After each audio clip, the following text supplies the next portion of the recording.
Hi friends, good morning. ಎಲ್ಲರೂ ಹೇಗಿದ್ದೀರಿ? ಆರಾಮಿದ್ದೀರಿ ಅಂತ ಅಂದ್ಕೊಂಡಿದ್ದೀನಿ. ಹಾಗೆ ಇವತ್ತು ನಾನು ನಿಮಗೆ ನಾನೊಂದು ಲಾಗಲ್ಲಿ ತೋರಿಸಿದ್ದೆ ನಿಮಗೆ ನವಣಕ್ಕಿ ಹೋಳಿಗೆ ಅಥವಾ ಹುರಕ್ಕಿ ಹೋಳಿಗೆ ತೋರಿಸಿದ್ದೆ ನಾನು. ಅದನ್ನು ನೀವು ಯಾವ ಥರ ಮಾಡೋದು ತೋರಿಸಿ ಅಂತ ಹೇಳಿದ್ರಿ. ನಾನಿವತ್ತು ಆ ರೆಸಿಪಿನ ನಿಮ್ಮ ಜೊತೆ ಶೇರ್ ಮಾಡ್ಕೊತಾ ಇದ್ದೀನಿ. ತುಂಬಾ ಟೇಸ್ಟಿಯಾಗಿರುತ್ತೆ.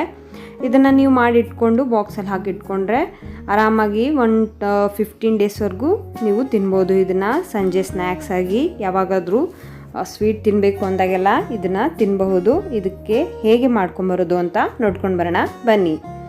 ಇಲ್ಲಿ ನೋಡಿ, ಇದನ್ನೇ ನವಣಕ್ಕಿ ಅಂತ ಹೇಳ್ತಾರೆ. ಇದು ಪಾಲಿಷ್ ಮಾಡಿರೋವಂಥದ್ದು, ಸ್ವಲ್ಪ ಗ್ರೀನಲ್ಲಿ ಇರುತ್ತೆ. ಪಾಲಿಷ್ ಮಾಡ್ದಲೇ ಇರುವಂಥದ್ದು. ಇದು ಪಾಲಿಷ್ ಮಾಡಿರೋದ್ರಿಂದ ಇದು ವೈಟ್ ಆಗಿದೆ, ನೋಡಬಹುದು. ಇದು ಸೇಮ್ ನೀವು ಅಕ್ಕಿ ಯಾವ ಥರ ಇರುತ್ತೆ, ಅಕ್ಕಿ ಟೇಸ್ಟೇ ಇರುತ್ತೆ ಸೇಮು. ಹಾಗೆ ತಿಂದಾಗಲೂ ಕೂಡ ಇದನ್ನು ನಾವು ಕ್ಲೀನ್ ಮಾಡ್ಕೋಬೇಕು. ಗ್ರೀನಲ್ಲಿ ಇತ್ತು ಅಂತಂದರೆ ಕ್ಲೀನ್ ಮಾಡ್ಕೋಬೇಕು. ಇದರಲ್ಲಿ ಏನು ಕಸ ಇರಲಿಲ್ಲ ನೋಡಿ, ನಾವೆಲ್ಲ ಕ್ಲೀನ್ ಮಾಡಿ ಇಟ್ಟಿದ್ವಿ. ಕಸ ಏನಾರು ಇತ್ತು ಅಂತಂದರೆ ನೋಡಿ ಕ್ಲೀನ್ ಮಾಡಿ ಇಟ್ಕೋಬೇಕು. ಹಾಗೆ ನೋಡಬಹುದಿಲ್ಲಿ. ಈಗ ಇದನ್ನು ಯಾವ ಥರ ಮಾಡೋದು ಅಂತ ತೋರಿಸ್ತೀನಿ. ಈ ಥರ ಸಣ್ಣದಾಗಿ ಇರುತ್ತೆ, ನೋಡಬಹುದು. ಫುಲ್ಲು ಮೊದಲಿಗೆ ಇದನ್ನು ಒಂದು ಬಾಣಲಿಗೆ ಹಾಕ್ಕೊಂಡು ಸಣ್ಣ ಉರಿ ಇರಬೇಕು. ಮೀಡಿಯಮ್ಮು ಅಥವಾ ಹೈ ಫ್ಲೇಮಲ್ಲಿ ಇರಬಾರ್ದು. ಫುಲ್ಲು ಸಣ್ಣ ಉರಿಲೇ ಇದನ್ನು ಚೆನ್ನಾಗಿ ಹುರ್ಕೋಬೇಕು. ಸ್ಮೆಲ್ಲು ಘಮ್ಮಂತ ಬರಬೇಕು. ಅಲ್ಲಿವರೆಗೂ ನೋಡ್ಬೋದು. ಇವರು ನಮ್ಮತ್ತೆ ಮಾಡ್ತಿದ್ದಾರೆ. ನನಗೂ ಕೂಡ ಬರೋದಿಲ್ಲ ಈ ಹೋಳಿಗೆ ಯಾವ ಥರ ಮಾಡೋದು ಅಂತ ಅಂದ್ಬಿಟ್ಟು. ಸೊ ಅವ್ರು ಬಂದಿದ್ದರು, ಅವ್ರ ಹತ್ರನೇ ಮಾಡಿಸಿದ್ದೆ ನಾನು. ನೀವು ಕೇಳಿದ್ರಿ ಅಂತಂದ್ಬಿಟ್ಟು ನಿಮಗೋಸ್ಕರ ಅಂತಲೇ ನಾನು ಈ ಹೋಳಿಗೆನ ಮಾಡಿ ತೋರಿಸ್ತಾ ಇದ್ದೀನಿ. ನೋಡಿ, ಇದು ಈಗ ಚೆನ್ನಾಗಿ ಹುರಿದಾಗಿದೆ. ಇದಕ್ಕೆ 1 ಕಪ್ಪಷ್ಟು ಅಕ್ಕಿನ ಹಾಕ್ಕೊತಾ ಇದ್ದಾರೆ ಹುರಿಯೋದಕ್ಕೆ. ಈಗ ನಿಮಗೆ ನವಣೆ ಸಿಗಲಿಲ್ಲ ಅಂತಂದರೆ ಮಸೂರಿ ಅಥವಾ ಜೀರಾ ರೈಸ್, ನೀವು ಊಟ ಮಾಡೋ ರೈಸ್ನೇ ಹುರಿದ್ಬಿಟ್ಟು ಕೂಡ ಮಾಡಬಹುದು. ಇದನ್ನು ಹುರಿದ್ಬಿಟ್ಟು ನಾನು ಮಿಕ್ಸಿಲೇ ಪೌಡ್ರ್ ಮಾಡಿಕೊಂಡು ಸಾಣಿಸ್ಕೊಂಡಿದ್ದೀನಿ. ನೀವು ಜಾಸ್ತಿ ಮಾಡಬೇಕು, 1 kg ಇಷ್ಟೆಲ್ಲ ಮಾಡಬೇಕು ಅಂತಂದರೆ ಮಿಷನ್ಗೆ ನೀವು ಹಾಕ್ಸ್ಕೊಂಬರ್ಬೋದು, ಪೌಡ್ರ್ ಮಾಡಿಸ್ಕೊಂಬರ್ಬೋದು. ನಾನಿಲ್ಲಿ ಅರ್ಧ kg ಮಾಡಿರೋದ್ರಿಂದ ಮಿಕ್ಸಿಲೇ ಪೌಡ್ರ್ ಮಾಡಿ ಇಟ್ಕೊಂಡಿದ್ದೀವಿ. ಹಾಗೆ ಇಲ್ಲಿ ಬೆಲ್ಲನ ಪುಡಿ ಮಾಡಿ ಸ್ವಲ್ಪನೇ ನೀರು ಹಾಕಿ ರಾತ್ರಿನೇ ಅದನ್ನು ಕಲಸಿ ಇಟ್ಟಿದ್ರು ಕರಗೋದಕ್ಕೆ. ಕುದಿಸಿಲ್ಲ, ಇದನ್ನು ಬರೀ ಕರಗಿಸಿ ಇಟ್ಟಿದ್ದಾರಷ್ಟೇ. ಇದನ್ನು ಬೇಯಿಸಿಲ್ಲ, ನೀರು ಹಾಕಿಬಿಟ್ಟು ಯಾವುದೇ ಥರ ಪಾಕ ಏನೂ ತೆಗ್ದಿಲ್ಲ. ಇದನ್ನು ಬರೀ ಕರಗಿಸಿ ಇಟ್ಟಿದ್ದಾರೆ ಅಷ್ಟೇ ನೀರಲ್ಲಿ ಹಾಕಿ. ಇಲ್ಲಿ ನೋಡ್ಬೋದು ನಾನು ಯಾವ ಥರ ಹಿಟ್ಟನ್ನು ಮಾಡ್ಕೊಂಡಿದ್ದೀನಿ ಅಂತಂದ್ಬಿಟ್ಟು. ಹಾಗೆ ಇದಕ್ಕೆ ಸ್ವಲ್ಪ ಬಡೆ ಸೋಂಪು, ಹಾಗೆ ಒಣ ಶುಂಠಿ ಮತ್ತು ಏಲಕ್ಕಿ, ಈ ಮೂರನ್ನು ಸ್ವಲ್ಪ ಮಿಕ್ಸಿಲಿ ಸ್ವಲ್ಪ ಸಕ್ಕರೆ ಹಾಕ್ಕೊಂಡು ಪೌಡ್ರ್ ಮಾಡ್ಕೋಬೇಕು. ಪೌಡ್ರ್ ಮಾಡಿಕೊಂಡು ಈ ಹಿಟ್ಟೊಳಗೆ ಮಿಕ್ಸ್ ಮಾಡ್ಕೋಬೇಕು. ಅದು ವಿಡಿಯೋ ಸ್ಕಿಪ್ ಆಗಿದೆ, ಆದ್ದರಿಂದ ತೋರ್ಸೋಕ್ಕಾಗಿಲ್ಲ. ಅದಕ್ಕೆ ಹೇಳ್ತಾ ಇದ್ದೀನಿ ಏನೇನು ಹಾಕಬೇಕು ಅಂತಂದ್ಬಿಟ್ಟು. ಈ ಹಿಟ್ಟೊಳಗೆ ಇದನ್ನೆಲ್ಲ ಹಾಕಿ ಚೆನ್ನಾಗಿ ಮಿಕ್ಸ್ ಮಾಡ್ಕೊಂಡಾಗಿದೆ. ಇಲ್ಲಿ ಒಂದು ಸೈಡಲ್ಲಿ ಒಂದು ಸ್ವಲ್ಪ ಹಿಟ್ಟನ್ನು ತೆಗೆದಿಟ್ಕೊಂಡಿರಬೇಕು. ಅಕಸ್ಮಾತ್ ಹೆಚ್ಚಿಗೆ ಪಾಕ ಏನಾದರೂ ಆಯಿತು ಅಂದರೆ ಆಮೇಲೆ ಸೇರಿಸೋದಕ್ಕೆ ಬರುತ್ತೆ. ಇಲ್ಲಿ ನೋಡ್ಬೋದು ಯಾವ ಥರ ಮಿಕ್ಸ್ ಮಾಡ್ಕೊತಿದ್ದಾರೆ. ಸ್ವಲ್ಪನೇ ಬೆಲ್ಲನ ಕರಗಿಸಿಟ್ಟಿರೋದನ್ನು ಇದಕ್ಕೆ ಮಿಕ್ಸ್ ಮಾಡ್ಕೊತಾ ಇದ್ದಾರೆ. ಯಾವುದೇ ಥರ ಬೇಯಿಸೋದಿರೋದಿಲ್ಲ ಇಲ್ಲಿ. ಏನಿದ್ರೂ ಇದು ಕರಗಿಸಿಟ್ಟಿರುವಂಥ ಬೆಲ್ಲ. ಪದೇ ಹೇಳ್ತಿದ್ದೀನಿ, ಸ್ಕಿಪ್ ಮಾಡಿದೆ ನೋಡಿ. ಇಲ್ಲ ಅಂತಂದರೆ ಹೋಳಿಗೆ ಕರೆಕ್ಟಾಗಿ ಬರೋದಿಲ್ಲ. ಅದಕ್ಕೋಸ್ಕರ ನಾನು ಪದೇ ಹೇಳ್ತಾ ಇದ್ದೀನಿ. ಹಾಗೆ ಇದನ್ನು ಚೆನ್ನಾಗಿ ಮಿಕ್ಸ್ ಮಾಡ್ಕೊತಾ ಇದ್ದಾರೆ. ಸ್ವಲ್ಪನೇ ಪಾಕ ಹಾಕ್ಕೊಂಡು. ಇದು ಎಷ್ಟು ಪಾಕ ಹಾಕಿದ್ರೂ ಎಳ್ಕೊಳ್ಳುತ್ತೆ, ಮತ್ತು ಗಟ್ಟಿ ಆಗ್ತಾನೆ ಬರ್ತಾ ಇರುತ್ತೆ. ಈಗ ಇದಕ್ಕೆ ಮತ್ತೊಂದು ಸ್ವಲ್ಪ ಹಿಟ್ಟನ್ನ ತೆಗೆದಿಟ್ಟಿದ್ರಲ್ಲ, ಅದನ್ನು ಕೂಡ ಎಲ್ಲನೂ ಹಾಕ್ಕೊಂಡು ಆ್ಯಡ್ ಮಾಡ್ತಾ ಇದ್ದಾರೆ. ಆ್ಯಡ್ ಮಾಡಿಕೊಂಡು ಮತ್ತೆ ಇದಕ್ಕೆ ಉಳಿದಿರುವಂತಹ ಕರಗಿಸಿಟ್ಟಿರೋ ಬೆಲ್ಲನ ಹಾಕ್ಕೊತಿದ್ದಾರೆ. ಅರ್ಧ kg ನವಣೆಗೆ ಅರ್ಧ kg ಬೆಲ್ಲನೇ ಬೇಕಾಗುತ್ತೆ. ಕರೆಕ್ಟಾದ ಸ್ವೀಟ್ ಸ್ವಲ್ಪ ಜಾಸ್ತಿನೇ ಇರಬೇಕು ಇದಕ್ಕೆ, ಇಲ್ಲಾಂದರೆ ಚೆನ್ನಾಗಾಗೋದಿಲ್ಲ. ಇದನ್ನೆಲ್ಲ ಚೆನ್ನಾಗಿ ಮಿಕ್ಸ್ ಮಾಡ್ಕೊಂಡಿದ್ದಾರೆ, ನೋಡ್ಬೋದು.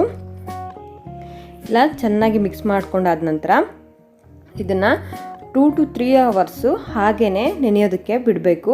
ಆವಾಗಲೇ ಮಾಡೋದಕ್ಕೆ ಬರೋದಿಲ್ಲ.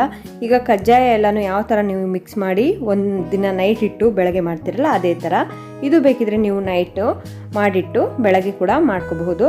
ಈಗ ನೋಡಬಹುದು ಯಾವ ಥರ ಮಿಕ್ಸ್ ಮಾಡ್ಕೊಂಡಿದ್ದಾರೆ, ಯಾವ ಥರ ಕಾಣಿಸ್ತಾ ಇದೆ ಅಂತ ತೋರಿಸ್ತಾ ಇದ್ದೀನಿ ನಿಮಗೆ. ಹೀಗೆ ಮೆತ್ತಗಾಗಿದೆ.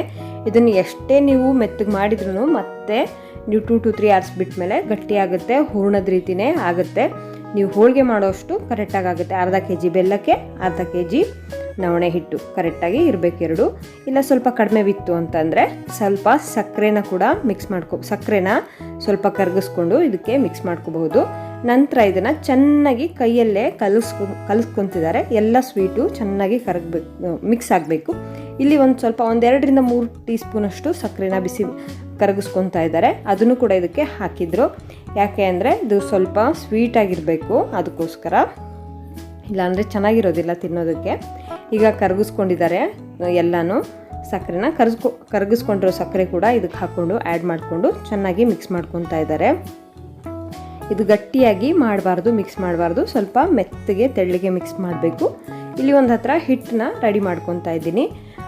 ಇದು ಬಂದು ಮೈದಾ ಹಿಟ್ಟು. ಇಲ್ಲಿ ಬೆಳಗಾವಲ್ಲೆಲ್ಲ ಸಿಗುತ್ತೆ ಹೋಳಿಗೆ ಹಿಟ್ಟು ಅಂತಂದರೆ ಕೊಡ್ತಾರೆ. ಬೇರೆ ಕಡೆ ಸಿಗಲಿಲ್ಲ ಅಂತಂದರೆ ಮೈದಾ ಹಿಟ್ಟಿಗೆ ಮತ್ತು ಚಿರೋಟಿ ರವೆ ಎರಡನ್ನೂ ಮಿಕ್ಸ್ ಮಾಡ್ಕೋಬೋದು. ಚಿರೋಟಿ ರವೆ ಅಥವಾ ಬಾಂಬೆ ರವೆ. ಇದಕ್ಕೂ ನಾನು ಬಾಂಬೆ ರವೆನ ಮಿಕ್ಸ್ ಮಾಡ್ಕೊಂಡಿದ್ದೀನಿ. ಎಲ್ಲನೂ ಚೆನ್ನಾಗಿ ಮಿಕ್ಸ್ ಮಾಡಿಕೊಂಡು ಒಂದು ಸತಿ ತಿರುಗಿಸ್ಕೊತಿದ್ದೀನಿ ಎಲ್ಲನೂ. ಹಾಗೆ ಇದಕ್ಕೆ ಒಂದು ಅರ್ಧ ಟೀ ಸ್ಪೂನಷ್ಟು ಉಪ್ಪು ಹಾಕ್ಕೊತಾ ಇದ್ದೀನಿ. ಅದನ್ನು ಕೂಡ ಹಿಟ್ಟೊಳಗೆ ಚೆನ್ನಾಗಿ ಮಿಕ್ಸ್ ಮಾಡ್ಕೋಬೇಕು. ಎಲ್ಲನೂ ಹೊಂದ್ಕೋಬೇಕಲ್ವ ಹಿಟ್ಟೊಳಗೆ, ಅದಕ್ಕೋಸ್ಕರ ಈಗೆಲ್ಲನೂ ಚೆನ್ನಾಗಿ ಮಿಕ್ಸ್ ಮಾಡ್ಕೊಂಡಿದ್ದೀನಿ ಉಪ್ಪನ್ನ ಕೂಡ.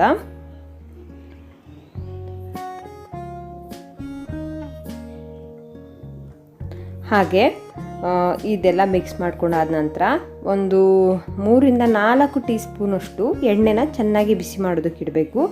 ಹಾಗೆ ಬಿಸಿ ಇರುವ ಎಣ್ಣೆನೇ ಹಾಕಬಾರ್ದು, ಸ್ವಲ್ಪ ತಣ್ಣಗಾಗಬೇಕು, ಉಗುರು ಬೆಚ್ಚಗೆ ಆಗಬೇಕು ಎಣ್ಣೆ. ಆವಾಗ ಇದನ್ನು ಹಿಟ್ಟೊಳಗೆ ಹಾಕಿ ಸ್ವಲ್ಪನೇ ಹಾಕ್ತಾ ಸ್ವಲ್ಪ ಮಿಕ್ಸ್ ಮಾಡ್ಕೊತಾ ಬರಬೇಕು. ನೋಡ್ಬೋದು ಇಲ್ಲಿ ನಮ್ಮ ಅತ್ತೆ ಮಾಡ್ತಾ ಇದ್ದಾರೆ ಯಾವ ಥರ ಅಂತಂದ್ಬಿಟ್ಟು.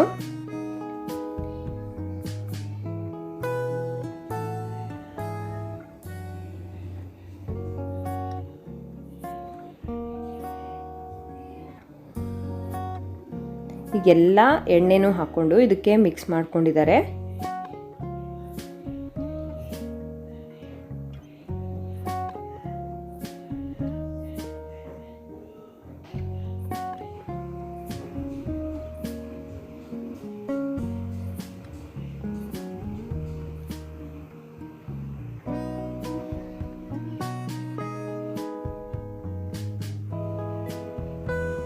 ನಂತರ ಇದಕ್ಕೆ ಸ್ವಲ್ಪನೇ ನೀರು ಹಾಕ್ಕೊಂಡು ಕಲಿಸ್ಕೋಬೇಕು.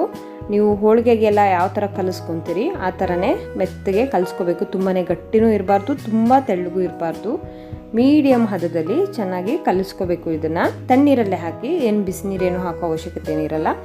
ನಾವೇನು ಯೂಸ್ ಮಾಡ್ತೀವಿ ನೀರು ಕುಡಿಯೋದಕ್ಕೆ ಅದೇ ನೀರನ್ನ ಹಾಕ್ಕೊಂಡು ಕಲಿಸ್ಕೊತಾ ಇದ್ದಾರೆ.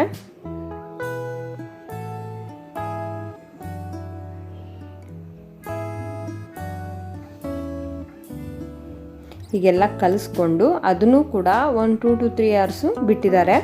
ಹೀಗೆ ಇಲ್ಲಿ ನೋಡಬಹುದು. ಈಗ ಮತ್ತೆ ಗಟ್ಟಿಯಾಗಿದೆ. ಇದಕ್ಕೆ ಮತ್ತೊಂದು ಸ್ವಲ್ಪ ಸಕ್ಕರೆ ಪಾಕ ಇತ್ತಲ್ಲ ಅದನ್ನು ಕೂಡ ಹಾಕಿ ಮಿಕ್ಸ್ ಮಾಡಿದ್ದಾರೆ. 3 hours ಆದಮೇಲೆ ಈಗ ರೆಡಿ ಮಾಡ್ತಾ ಇದ್ದಾರೆ.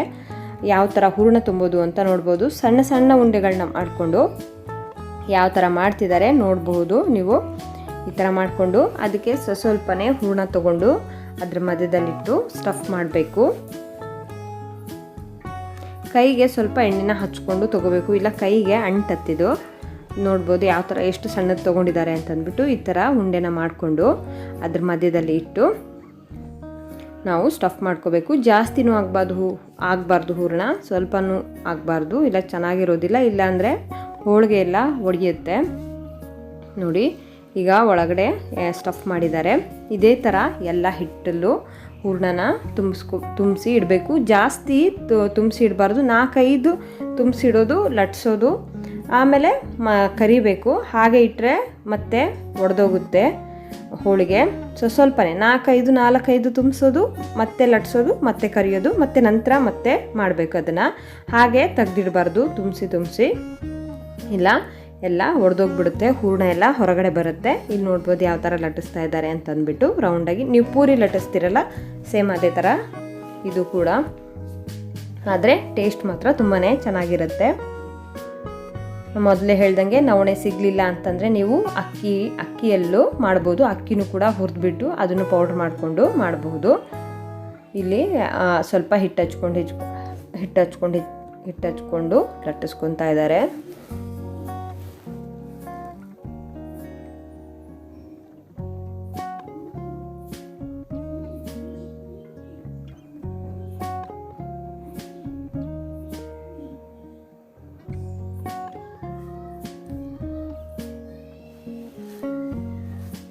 ಲಟ್ಸಿದ್ದನ್ನೆಲ್ಲ ಒಂದು ಮರದಲ್ಲಿ ಹಾಕಿ ಇಡ್ತಾ ಇದ್ದಾರೆ. ಅದು ಕೆಳಗಡೆ ಅಂಟಬಾರ್ದು, ಆ ಥರ ನೋಡಿಕೊಂಡು ಇಡಬೇಕು, ಇಲ್ಲಾಂದರೆ ಹರಿದೋಗೋ ಚಾನ್ಸಸ್ ಇರುತ್ತೆ. ಅದಕ್ಕೋಸ್ಕರ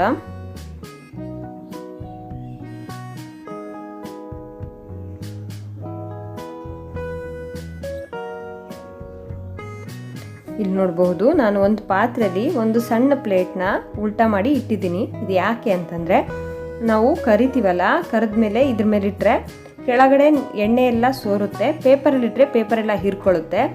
ಆದರೆ ಆ ಪೇಪರ್ ಹಿಡ್ಕೊಂಡ್ರೆ ಪೇಪರ್ ಚೆಲ್ಲೋದೆ. ಆದರೆ ಈ ಥರ ಮಾಡೋದ್ರಿಂದ ಕೆಳಗಡೆ ಎಲ್ಲ ಎಣ್ಣೆ ಬರುತ್ತೆ, ಅದನ್ನು ನೀವು ಮತ್ತೆ ರೀಯೂಸ್ ಮಾಡ್ಕೋಬಹುದು. ಹೀಗಿಲ್ಲಿ ನಾನು ಒಂದು ಹತ್ರ ಎಣ್ಣೆ ಕಾಯೋದಕ್ಕಿಟ್ಟಿದ್ದೆ, ಎಣ್ಣೆ ಕಾಯ್ದಿದೆ. ನೀವು ಮೀಡಿಯಮ್ ಫ್ಲೇಮಲ್ಲಿ ಕೂಡ ಮಾಡ್ಕೋಬೋದು, ಹೈ ಫ್ಲೇಮ್. ಒಟ್ಟು ಬೇಗ ಬೇಗ ಮಾಡ್ತಾಯಿದ್ರೆ ಇಬ್ಬಿಬ್ರು ಇತ್ತು ಅಂತಂದರೆ ಹೈ ಫ್ಲೇಮಲ್ಲಿ ಇಟ್ಕೊಂಡು ಕೂಡ ಮಾಡಬಹುದು. ನಾನಿಲ್ಲಿ ಕರಿತಾ ಇದ್ದೀನಿ ಒಂದೊಂದನ್ನೇ. ಇದು ಉಬ್ಬುತ್ತೆ, ಉಬ್ಬಿದ ಮೇಲ್ಗಡೆ ಸ್ವಲ್ಪ ಓಪನ್ ಆಗಿ ಒಡೆದ್ಬಿಡುತ್ತೆ. ಸ್ವಲ್ಪ ಹೂರಣ ಹೊರಗಡೆ ಬರುತ್ತೆ, ತೊಂದರೆ ಇಲ್ಲ, ಏನೂ ಆಗೋದಿಲ್ಲ. ಒಂದಿನ ಮಾಡಿದ ದಿನಕ್ಕಿಂತ ಮಾರನೇ ದಿನ ಇದ್ರ ಟೇಸ್ಟು ತುಂಬಾ ಚೆನ್ನಾಗಿರುತ್ತೆ. ನಾನು ಎಲ್ಲನೂ ಇದೇ ಥರನೇ ಕರೆದಿಟ್ಕೊತಾ ಇದ್ದೀನಿ ಹೋಳಿಗೆ. ಈಗ ನಾನು ಎಲ್ಲ ಹೋಳಿಗೆಗಳನ್ನೂ ಕರೆದಿಟ್ಕೊಂಡಿದ್ದೀನಿ. ನೋಡಬಹುದು, ಈ ಪಾತ್ರೆಯಲ್ಲಿ ಹಾಕಿರೋದ್ರಿಂದ ಕೆಳಗಡೆ ಎಲ್ಲ ಎಣ್ಣೆ ಸೋರಿದೆ. ಹಾಗೆ ಹೋಳಿಗೆಗಳು ಕೂಡ ಎಲ್ಲನೂ ರೆಡಿಯಾಗಿದೆ. ಒಂದು 50ರಿಂದ 60 ಆಗಿರ್ಬೋದು ಹೋಳಿಗೆ, ನಾನು ಎಣಿಸಿಲ್ಲ. ಆದರೆ ಹಾಗೆ ಟೇಸ್ಟ್ ಕೂಡ ತುಂಬಾ ಚೆನ್ನಾಗಿರುತ್ತೆ. ಮಾಡಿದ ದಿನಕ್ಕಿಂತ ಮಾರನೇ ದಿನ ತುಂಬಾ ಟೇಸ್ಟಿಯಾಗಿರುತ್ತೆ.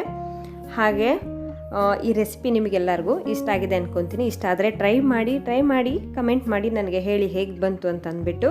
ಓಕೆ ಫ್ರೆಂಡ್ಸ್, ಮತ್ತೊಂದು ವ್ಲಾಗ್ ಜೊತೆ ಮತ್ತೊಂದು ರೆಸಿಪಿ ಜೊತೆಗೆ ಮತ್ತೆ ಸಿಗ್ತೀನಿ ನಾನು. ಅಲ್ಲಿವರೆಗೂ ಬಾಯ್. ಇನ್ನೂ ಯಾರು ನನ್ನ ಚಾನಲ್ನ ಸಬ್ಸ್ಕ್ರೈಬ್ ಮಾಡಿಲ್ಲ, ಈಗಲೇ ಹೋಗಿ ಸಬ್ಸ್ಕ್ರೈಬ್ ಮಾಡಿ.